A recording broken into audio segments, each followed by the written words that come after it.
नाज़रीन, मुल्क के सियासी और अदालती मैदान में भूचाल आ चुका है। गिलगित बल्तिस्तान के साबिक चीफ जज के दावे ने बहुत ही संगीन सवालात को जन्म दे दिया है।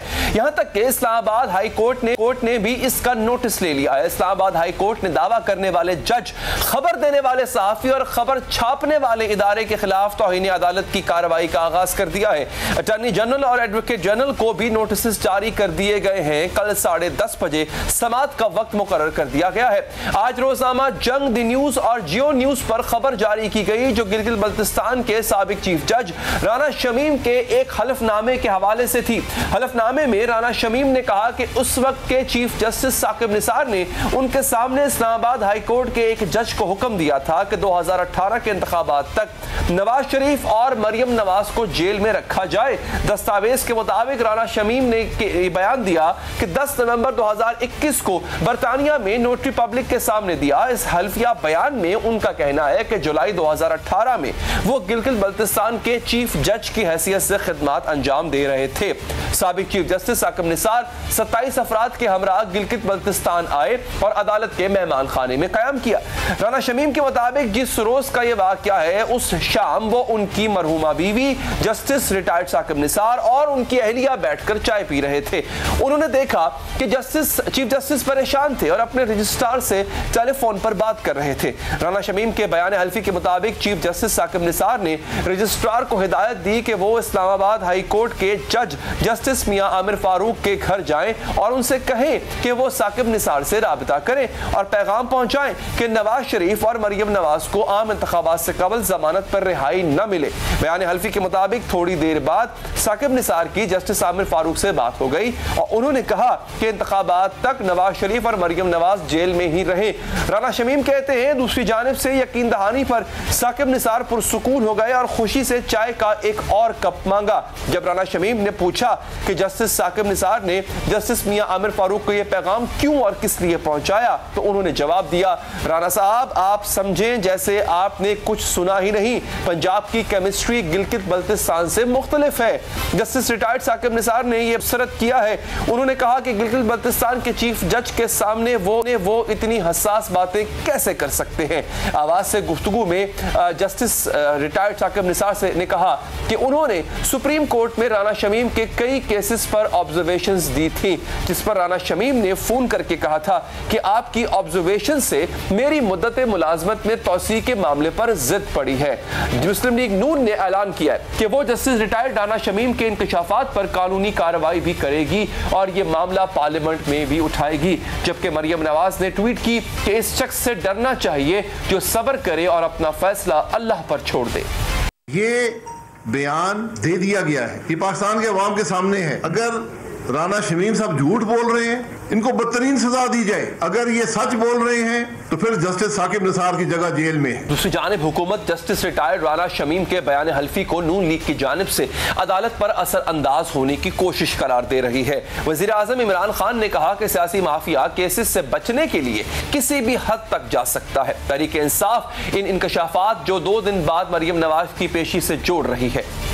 मरियम सफदर के केस की जो अपीलें हैं वो मेरिट के ऊपर चल रहा है और 17 तारीख को वो केस लगा हुआ है। उससे चंद रोज कबल जो है उसको किसी अखबार में किसी सहाफ़ी के जरिए जो है वो स्टोरी पब्लिश करवाना, उसके ऊपर फिर बाद में प्रेस कॉन्फ्रेंस करना। तो मैं ये समझता हूँ कि ये इन्होंने अपनी तारीख को दोहराया है। यहाँ पर जो है वही सेम नोटरी उसको सर्टिफाई कर रहा है जो कि नवाज शरीफ की मेडिकल रिपोर्ट्स को सर्टिफाई करता है, वही राना शमीम के बयान को जो है वो सर्टिफाई कर रहा है। ये कोई पहली बार नहीं कि किसी जज की जानिब से ऐसा बयान आया हो जो तासुर दे कि नवाज शरीफ और मरियम नवाज के खिलाफ मुकदमात दबाव के तहत बनाए गए थे। इससे कबल इस्लामाबाद हाई कोर्ट के जस्टिस शौकत सिद्दीकी ने इस केस में इदारों की मदाखलत का जिक्र किया था, जिसके बाद इन्हें ओहदे से हटा दिया गया था। केस सुनने वाले एहतसाब अदालत के जज अरशद मलिक की भी वीडियो सामने आ चुकी है जिसमें वो दबाव का जिक्र कर रहे थे। ये वीडियो सामने आने के बाद उन्हें नौकरी से बरतरफ किया गया था और अब बरतानिया में मुकीम सहाफी ये खबरें भी दे रहे हैं कि आने वाले दिनों में मजीद अहम इंकशाफात भी सामने आ सकते हैं। तमाम सूरत हाल पर चंद बुनियादी सवाल पैदा होते हैं। जस्टिस रिटायर्ड राना शमीम 3 साल तक खामोश क्यों रहे?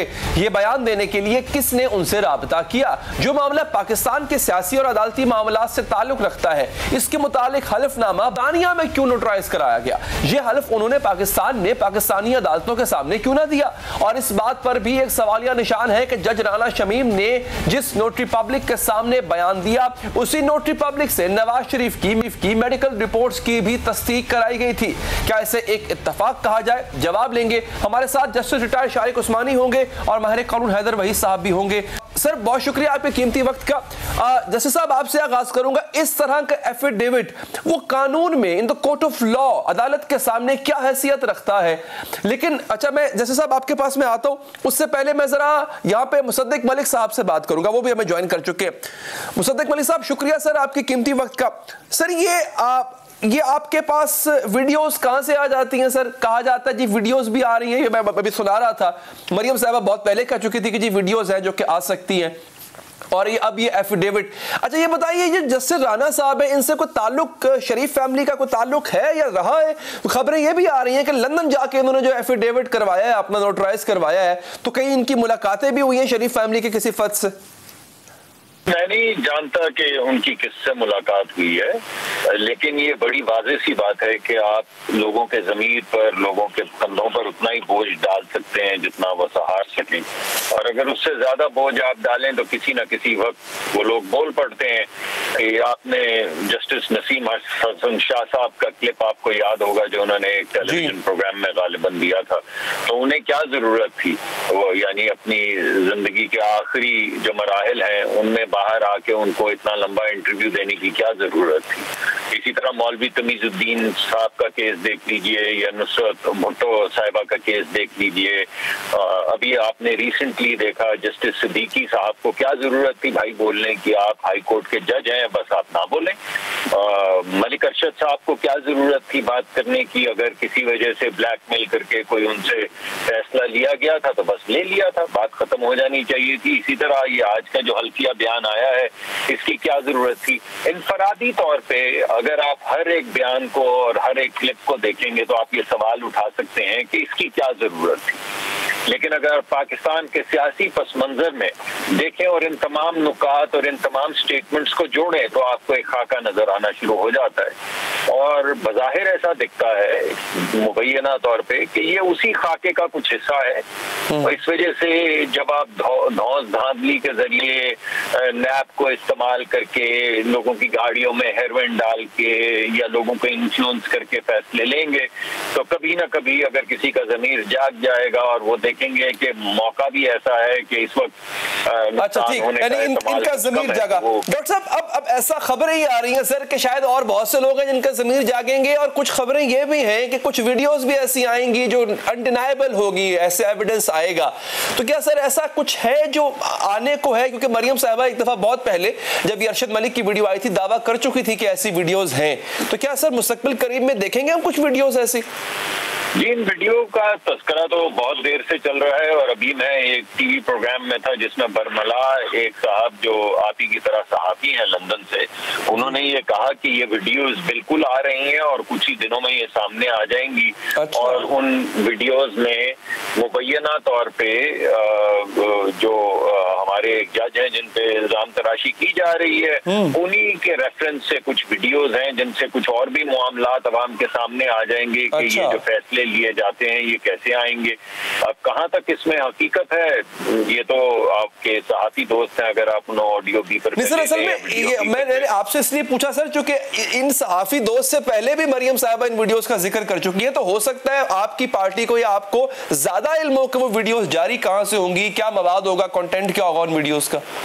देखिए, मुझे तो इन वीडियोस के कंटेंट के बारे में नहीं मालूम, लेकिन ये बात मैंने बहुत मर्तबा सुनी है कि वीडियोस हैं ऐसी जो बड़ा क्लियरली ये बताती हैं कि ये फैसले किस तरह लिए गए हैं। लेकिन अगर आप वीडियोस को छोड़ भी दें और आप देखिए कि वो जो 10 ट्रंक थे शायद जो नैब लेकर आई थी, आपको बड़ी अच्छी तरह से याद होगा, और वो एक पता नहीं कौन सा वॉल्यूम 10 था या वॉल्यूम 12 कहा गया कि कोई इनकलाब बर्पा हो जाए जाएगा अगर उसके वो खुफिया जो मुंदरजात है वो सामने आ जाएं, और फिर आपने देखा वो तमाम मुंदरजात के और 10 ट्रंकों में भरे हुए एविडेंस के बाद ये कहा गया कि हम वजीर आजम को निकाल रहे हैं क्योंकि वो अपने बेटे से तनख्वाह ले सकते थे जो उन्होंने नहीं ली, मगर बहरहाल ले सकते थे, इस वजह से उनको डिक्लेयर करनी चाहिए थी, तो हम उनको इस मनसब से निकाल रहे हैं, वो इस मनसब के अहल नहीं है। जिस मुल्क में ऐसे फैसले होंगे उस पर क्या किया जाए, उस पर आप क्या तबसरा करेंगे? अगर आप तमाम चीजें निकाल भी दें तो आप क्या जस्टिफाई करेंगे? वो 10 ट्रंक क्या हुए, वो वॉल्यूम 10 क्या हुआ, वो JIT का पता नहीं किस सहरा मुल्क कॉन्टिनेंट जाना क्या हुआ, कुछ समझ नहीं आती, अजीब सी सूरत हाल है। ठीक है डॉक्टर साहब, बहुत शुक्रिया आपका। जस्टिस साहब आपका बहुत शुक्रिया, और मैं हैदर वहीद साहब का भी शुक्रगुजार हूं कि उन्होंने इंतजार किया। जस्टिस साहब, इस एफिडेविट को कोर्ट ऑफ लॉ में क्या अहमियत हासिल है, इस तरह का बयान, और खास तौर पे ऐसा बयान जो साबिक जज की तरफ से आया हो? देखिए, एक एफिडेविट जो होता है वो तो एक इंसान का एक पर्सनल एफिडेविट होता है, तो खासतौर से एक ऑर्डिनरी आदमी का, जो कि रिटायर्ड जज एक ऑर्डिनरी आदमी होता है, उसकी जो पोजीशन जज की पोजीशन जो खत्म हो जाती है, एक ऑर्डिनरी आदमी है, उसने एक एफिडेविट दे दिया, उसकी पोजीशन जब तक के जो कि वो कह रहा है वो साबित ना हो जाए तो उसकी कोई वैल्यू नहीं होती, जहां तक एफिडेविट का ताल्लुक है। ठीक। और सर, जिस तरह से अब हम बात नहीं कर रहे चूंकि इट्स अ सब जुडिस मैटर, क्या इस तरह के एफिडेविट, ये जो साबिक जज थे जिन्होंने ये बयान दिया है, क्या ये it is a tantamount to contempt of court जिस तरह से इसको लिया गया है? और ऐसा कोई बयान अगर कोई साबिक जज ना कोई आम शख्स भी दे तब भी वो कंटेम्प्ट ऑफ कोर्ट के जिम्मे में ही आएगा सर? देखिए, अगर कोई भी शख्स किसी वक्त भी कोर्ट के खिलाफ कोई बात करती है या ऐसी चीज कहता है वो जो कि कोर्ट को दूसरों के नजर में गिराने के माने होते हैं, तो इसके वो तो यकीनन कंटेम्प्ट ऑफ कोर्ट के जिम्मे में आती है। और इसी वजह से chief justice Islamabad high court में, क्योंकि उनका अपना जज था जिसके मतलब की बात कही गई थी, तो उन्होंने कंटेम्प्ट ऑफ कोर्ट की नोटिस इश्यू कर दी है।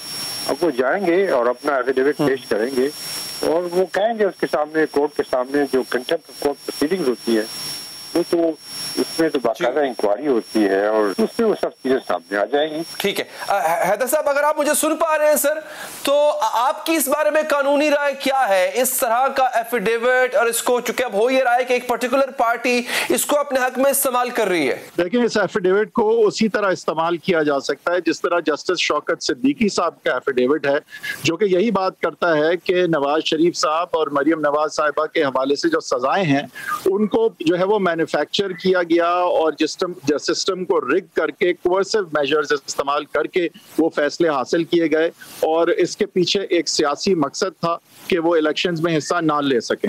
तो जिस मकसद के लिए शौकत सिद्दीकी साहब का एफिडेविट इस वक्त मरियम नवाज साहिबा इस्तेमाल करना चाह रही हैं अपने अपील में एविनफील्ड की, तो मेरा यही कहना है कि देखें, एक तो इसको इस तरह से इस्तेमाल किया जाएगा। अब एफिडेविट जो है वो जनरली तो देखें एक ओथ पे एक बयान है और एक ऐसे शख्स का जो इस वक्त जज नहीं है, तो वहां तो अगर ये साबित हो जाती है बात तो क्रिमिनल प्रोसिक्यूशन भी हो सकती है।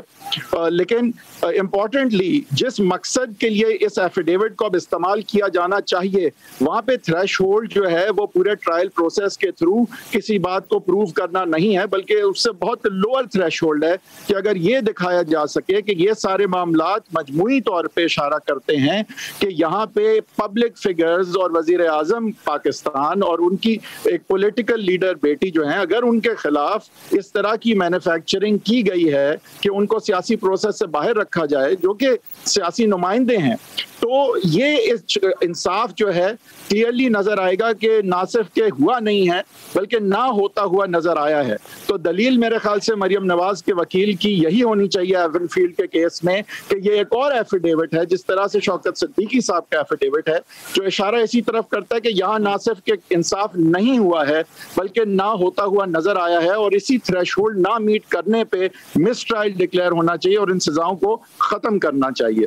इस तरह से इस एफिडेविट का इस्तेमाल मेरे ख्याल से करना चाहेंगी मरियम नवाज साहिबा, और अपनी एवन फील्ड की जो अपील है उसमें आई थिंक, मुझे नहीं पता अगर इस्तेमाल किया जा रहा है या नहीं, बट आई वुड थिंक एक एवेन्यू ये भी उनके लिए ओपन होगी।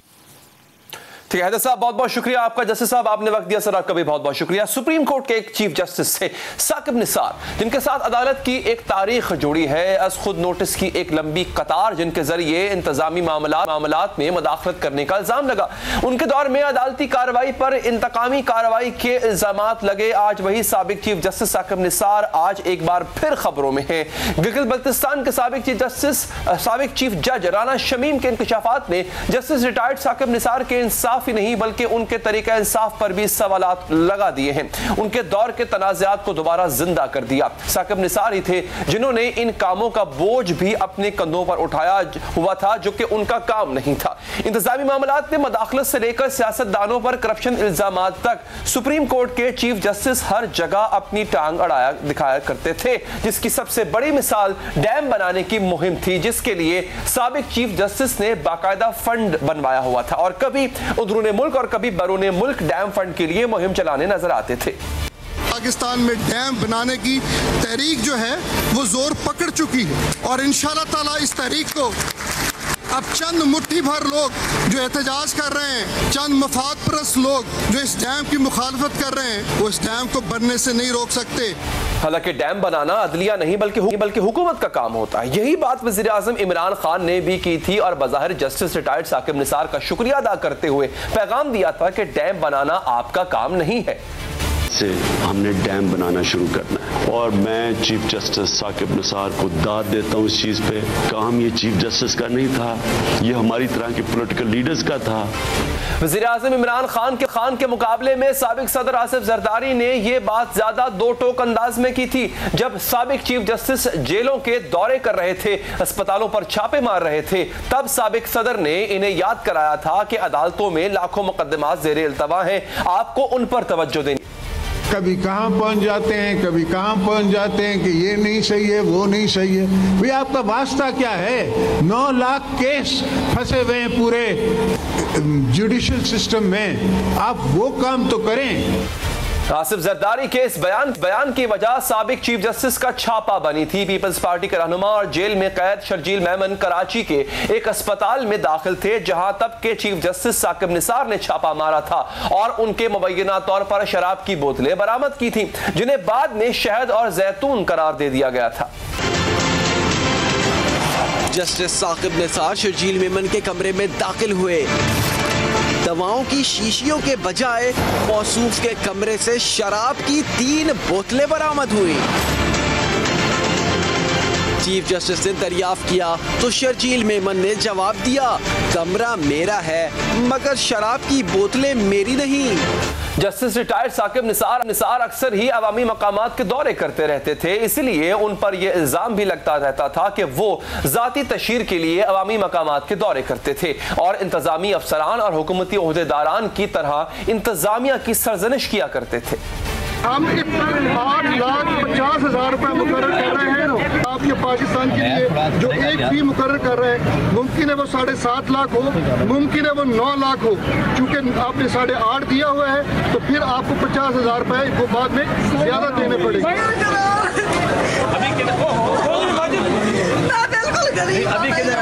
इनके सारा खर्चा जो है वो हम बेयर करेंगे। किधर है सर? अंदर पेशेंट बैठे हैं, ये भी अंदर से लेके आ रहे हैं।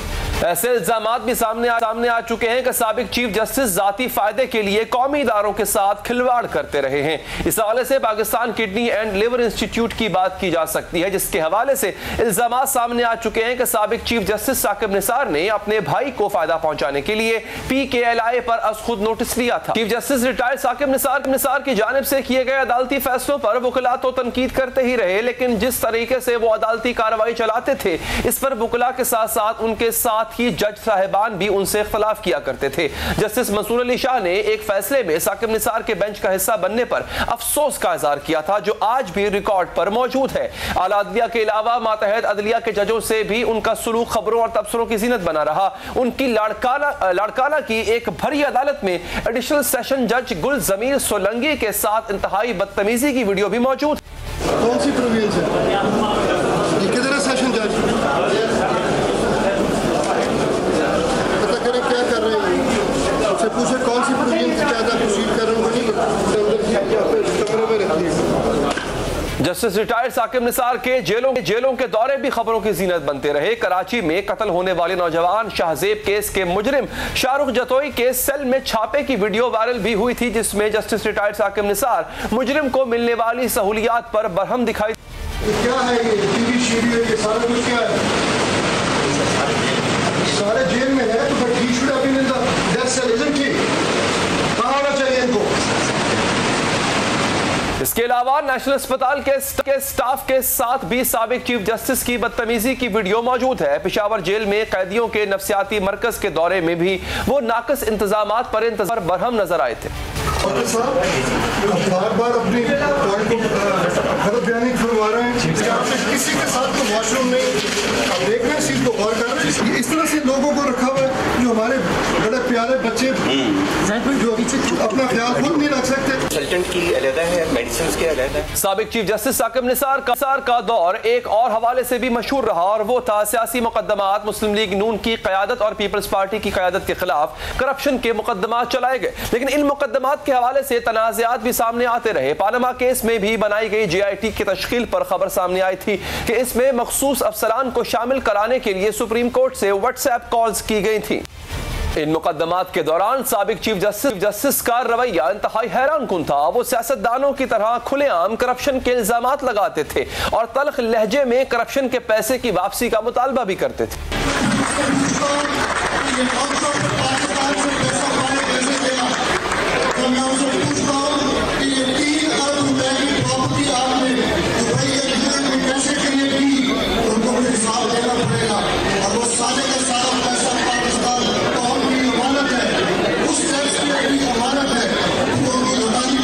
और जब व्हाट्सएप JIT और ऐसी तकारीर और लहजे के बाद अपोजिशन की जानिब से इंतकामी मुकदमात और साजिश का इल्जाम लगाया जाता था, तो साबिक चीफ जस्टिस साकिब निसार इस तासुर को जायल करने के लिए अजीबो गरीब मिसालें और कस्में तक देते नजर आते थे, जिस पर जस्टिस रिटायर्ड साकिब निसार को मजीद तनकीद बर्दाश्त करना पड़ती थी। बाबा रहमत अपने vision, wisdom, integrity, honesty, uprightness के बारे के मुताबिक उसका फैसला कर देता है, और जिसके खिलाफ होता है वो सर झुकाए हुए वापस चला आता है। ये नहीं खाता कि बाबा रहमत ने मेरे नाल ज्यादती की थी। ये जुडिशरी आपका बाबा है, आपके खिलाफ फैसला हो जाए तो फिर ये गालियां मत निकालिए कि बाबा किसी डिजाइन का, किसी प्लान का, किसी बड़े अमल का हिस्सा बन चुका है। नहीं बना ये बाबा, नहीं बनेगा ये बाबा। साबिक चीफ जस्टिस ने नवाज शरीफ को पार्टी सदारत से नाअहली का फैसला भी दिया था, जिस पर सहाफियों ने जब नवाज शरीफ से बात की तो उन्होंने जवाब में सिर्फ हजरत अली का कौल दोहराया था कि जिस पर एहसान करो उसके शर से बचो। साबिक चीफ जस्टिस मियां साकिब निसार शायद मुल्क की अदालती तारीख के वाहिद जज होंगे जिन्हें उनके अदालती फैसलों से ज्यादा गैर अदालती सरगर्मियों की वजह से याद रखा जाएगा। उनके दौर में सुप्रीम कोर्ट में जेर इल्तवा मुकदमात में 8000 का इजाफा हुआ था। जब साकिब निसार ने चीफ जस्टिस का ओहदा संभाला था तब सुप्रीम कोर्ट में जेर इल्तवा मुकदमात की तादाद 32,000 थी, जो उनकी रिटायरमेंट के वक्त 40,000 तक की थी। एक वक्फा लेंगे, वक्फे के बाद प्रोग्राम को आगे बढ़ाएंगे। नाज़रीन, हुकूमत की मुश्किलात कुछ खत्म होती नजर आ रही हैं। नाराज इत्तेहादी कुछ मानने लगे हैं। इंतखाबी इस्लाहात और इलेक्ट्रॉनिक वोटिंग मशीन पर हुकूमत इत्तेहादियों के तहफ़्फ़ुज़ात किसी हद तक दूर करने में कामयाब हो गई है। पार्लियामेंट का वो इजलास जो 11 नवंबर को मुलतवी किया गया था, वही इजलास अब 17 नवंबर को दोबारा बुला लिया गया है। सारे MQM भी, काफ लीग भी, और हम तो वैसे ही साथ हैं। ये सारे लोग इस बात पे इत्तफाक कर रहे हैं कि बुध के दिन 12 बजे जॉइंट सेशन बुलाया जाएगा, जिसमें कि ये सारे ईवीएम की मशीन भी और वो वोट जो इंटरनेशनल 90 लाख हमारा ओवरसीज पाकिस्तानी का वोट है, ऑनलाइन वोटिंग, दोनों पे इत्तेफाक राय। इससे कबल हुकूमत को अपनी इत्तेहादियों की जमातों की शदीद मज़ाहमत का सामना था। कौफ लीग ने बयान दिया था कि महंगाई और बेरोजगारी की वजह से हुकूमत के साथ चलना मुश्किल हो चुका है, जबकि एमक्यूएम ने इलेक्ट्रॉनिक वोटिंग मशीन पर अपने तहफ़्फ़ुज़ात ज़ाहिर किए थे।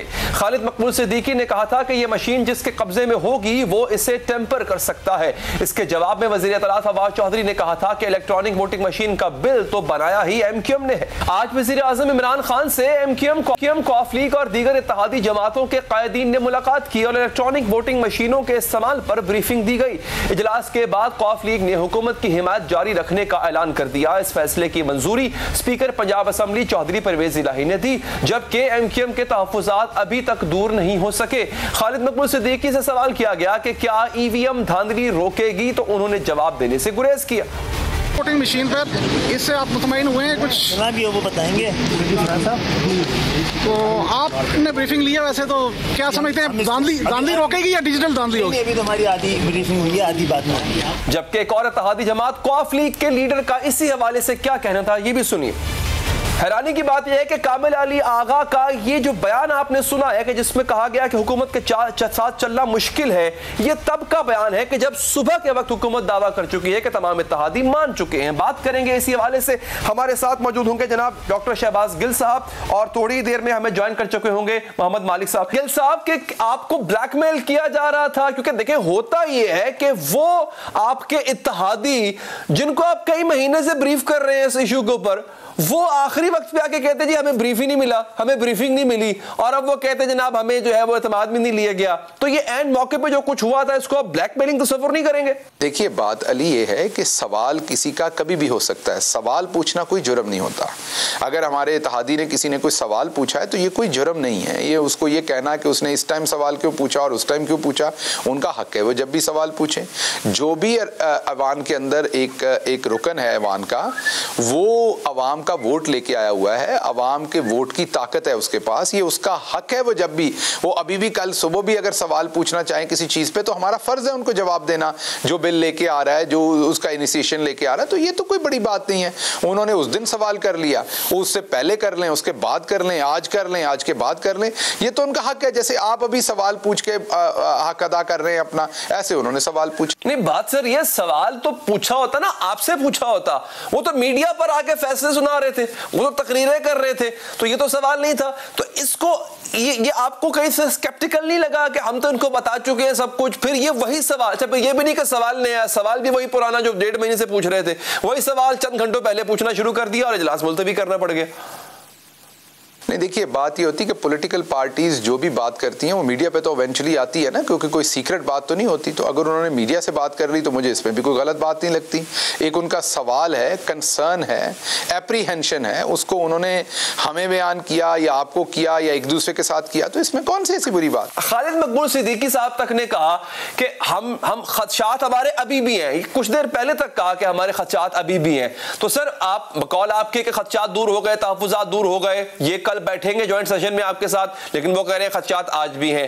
कौफ लीग वालों ने कहा था कि जनाब हमारे एमएनए एमपीएस वो अपने हलकों में नहीं जा सकते। तो सर ये खदशात जो अभी भी लिए फिर रहे हैं, जो अभी भी कहते हैं कि आपकी कारकर्दगी इतनी बुरी है, हम हलकों में नहीं जा सकते, वो ये मरहला जो आपका अभी आपको दरपेश है, इसको पार करने के बाद दोबारा कह दें जनाब हम आपको छोड़ने चाह रहे हैं या हम अपने हलकों में नहीं जा सकते, इतनी सुबकी हो रही है, तब क्या करेंगे आप? देखिए बात यह है, जब आप इत्तेहादी हुकूमत में होते हैं तो आप सारे एक टीम के तौर पर प्ले करते हैं। आपने जैसे पहले कहा कि आप मुझे ये बता रहे हैं कि खालिद साहब ने कहा कि उनके तहफ़्फ़ुज़ात हैं इस बिल के ऊपर या इस प्रोसेस के ऊपर, तो उनको डेफिनेटली जवाब दिए गए हैं, और अगर मज़ीद भी कोई सवाल हुआ तो उसका भी जवाब दिया जाएगा। और सवाल रखना, जैसे मैंने आपकी खिदमत पे अर्ज़ किया, उनका हक है, वो जब दिल करे सवाल पूछें, उनका हक है, और जवाब देना हमारा फ़र्ज़ है। तो हम इंशाल्लाह अपना फ़र्ज़ पूरा अदा करेंगे और वो भी अपना पूरा फर्ज अदा कर रहे हैं, क्योंकि देखिए कोई भी दुनिया का जो एक अवामी नुमाइंदा है वो अपनी आवाम की रिप्रेजेंटेशन के लिए जो सवाल पूछना है वो उसकी बुनियादी जिम्मेदारी भी है और उसका हक भी है।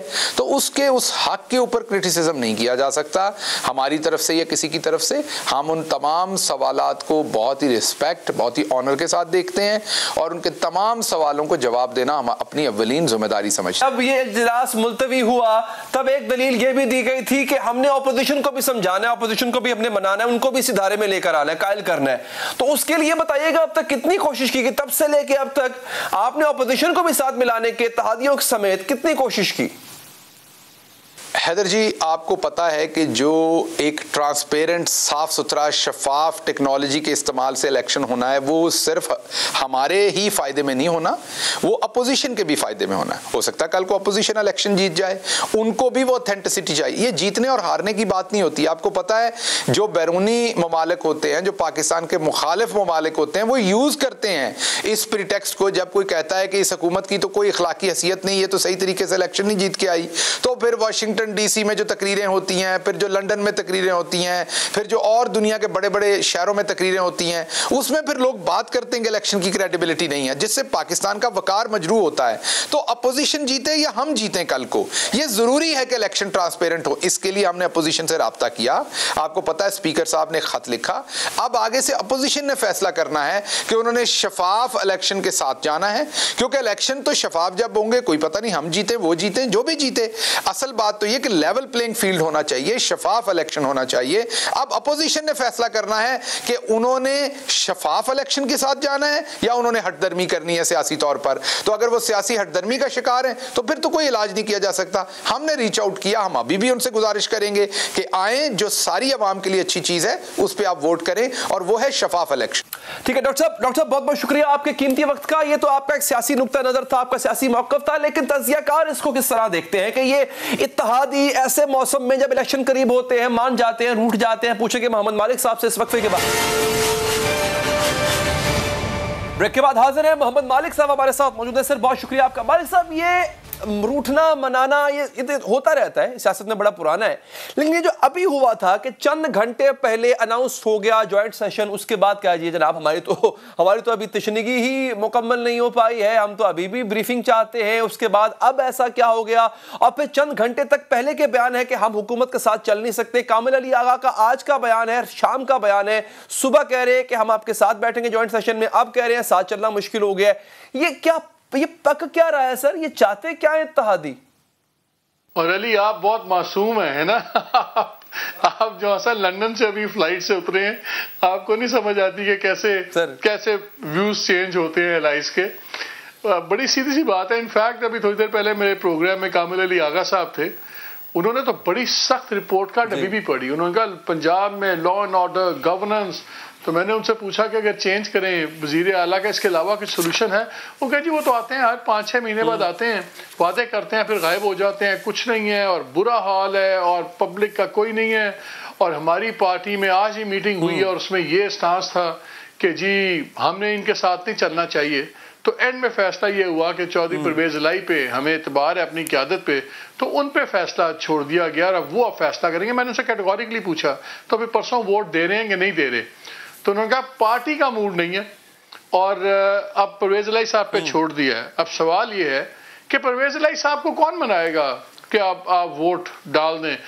परवेज इलाही साहब ने फवाद चौधरी कहने पे तो मानना नहीं है, उन्होंने शेख रशीद साहब के कहने पे तो मानना नहीं है, इमरान खान ने उनसे कहना नहीं है, तो आप कोई और ही किसी छोटे शहर से दूसरे शहर से बात करेगा और वो शायद मान जाए।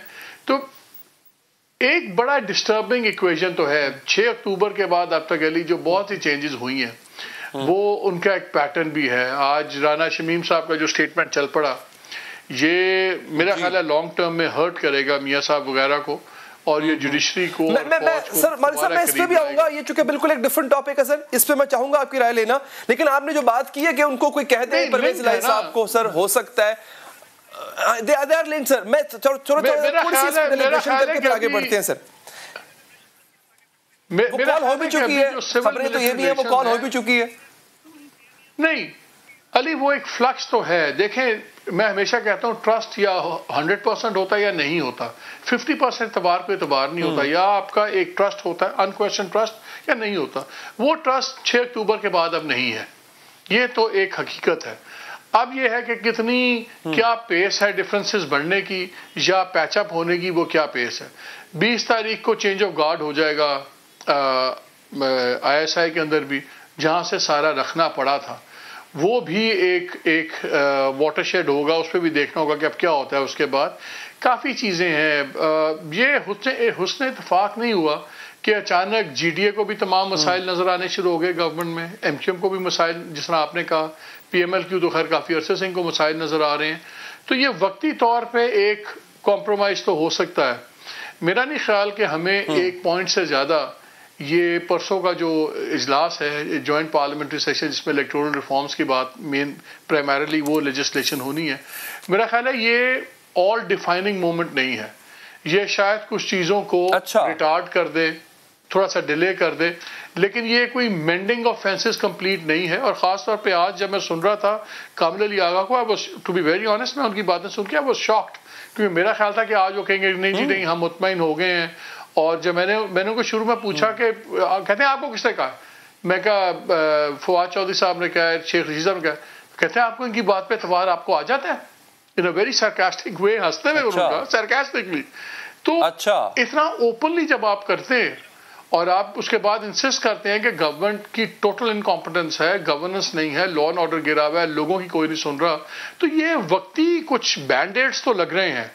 मेरा ख्याल है कि शायद अभी अगर ये इजलास में ही एलाइज हट जाते, शायद देखें लेट्स नॉट स्पेकुलेट, होता क्या है कि हर मुल्क में, हमारे से मुल्कों में प्लान बीज प्लान सीज तो होते हैं, शायद अभी चीजें आइदर और की स्टेज पे ना आई हो, ऑप्शंस डेवलप उस तरह ना हुए हो, कभी ऑप्शंस डेवलप होने में टाइम लगता है। अगर सब बुरा नहीं है at this point right now कि ब्रेकिंग पॉइंट है, तो सब अच्छा भी नहीं है। अच्छा, मैं मालिक साहब, जो मेरा आगाज का सवाल इतना सतही किस्म का सवाल था, उसका मुझे अंदाजा था कि वो सतही है। उसकी वजह ये थी कि इतना कुछ माशाल्लाह जो आपने बता दिया, ये मुझे पता ना चल पाता अगर वो मासूमाना सवाल ना होता। सर अब आते हैं सर इसकी गहराई में। सर ये तो बात तय है, MQM हो, कॉफ लीग हो, ये ना अपनी मर्जी से आए ना अपनी मर्जी से गए। अब ये जिसकी मर्जी से रुके हैं वो हम चलें डिस्कस नहीं करते, वो आवाम भी बाशऊर है किसकी मर्जी चलती है। वो जिसकी मर्जी से रुके हैं, सर उनका प्लान क्या होगा? मतलब अगर आप ये कह रहे हैं this is not an all defining movement, ये जो परसों होने जा रहा है, तो सर उनका प्लान क्या है? वो डिफाइनिंग मूवमेंट कब लाना चाहते हैं? देखिए वो प्लान तो हमें भी और आपको भी इम्प्लीमेंटेशन के बाद ही पता चलता है हर बार, एक हिस्ट्री है हमारी। लेकिन हमें अली डिफरेंशिएट करना होगा कि स्ट्रेटेजिक डायरेक्शन क्या है और टैक्टिकल डेवलपमेंट्स क्या है। हमारे यहाँ प्रॉब्लम यह है कि हम किसी टैक्टिकल डेवलपमेंट को शायद स्ट्रेटेजिक चीज समझ लेते हैं।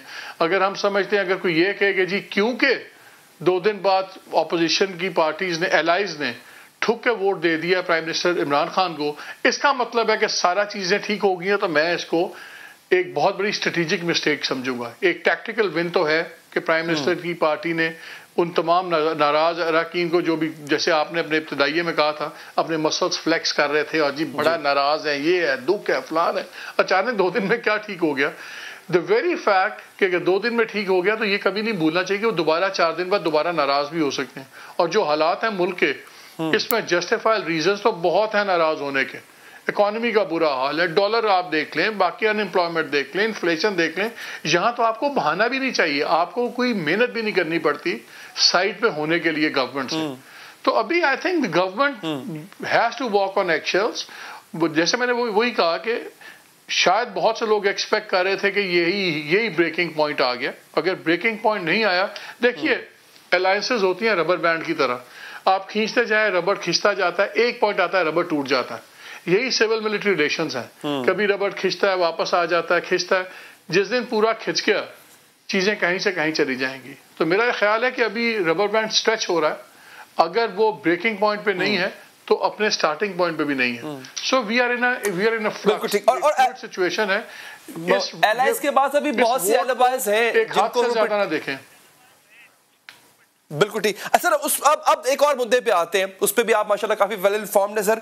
ये अब एफिडेविट आ गया है, खबरें ये भी हैं, कुछ वीडियोस भी तैयार पड़ी हैं, वो भी कल को आ सकती हैं, ऐसी वीडियोस भी आ सकती हैं जिनको डिनाई करना बड़ा मुश्किल होगा। जो आज लेटर को डिनाई कर रहे हैं वो कल उन वीडियोस को डिनाई नहीं कर पाएंगे। सर ये कैसा एक भूचाल आने जा रहा है करीब सियासत में? देखिए, मसला यह है कि मियाँ साहब का मसला यह है कि बड़े मियाँ साहब का वो हर चीज़ को मरियम नवाज के प्रिज्म से देख रहे हैं। जिस चीज़ में उनको मरियम नवाज की राइज आफ्टर राइज नजर नहीं आती वो नहीं मानते। अगर आज वो शहबाज शरीफ को कंसीड करने पे तैयार होते, चाहे 2-4 साल के लिए, कि वो आ जाएं, जो मरियम नहीं मानती, तो बड़ी अपॉर्चुनिटीज़ आई थी। एलाइज के साथ आपका ऑप्शन बनता था, आप पंजाब गवर्नमेंट गिरती थी, सेंटर के अंदर चेंजेस आती थी, लेकिन मियाँ साहब मानते नहीं। मियाँ साहब का ख्याल है कि वो एक बुली करके काम कर लेंगे, जो मुझे होता नजर नहीं आता। ये जो आज की डेवलपमेंट हुई है, जो राना शमीम का डॉक्यूमेंट आया, ये इनका ख्याल है अगेन ये टैक्टिकल विन तो हो सकती है कि आज हम सारे बात कर रहे हैं, ओ देखें उन्होंने प्रेस कॉन्फ्रेंस भी कर दी है, लेकिन आई थिंक अल्टीमेटली ये स्ट्रेटेजिकली डिफीट होगी।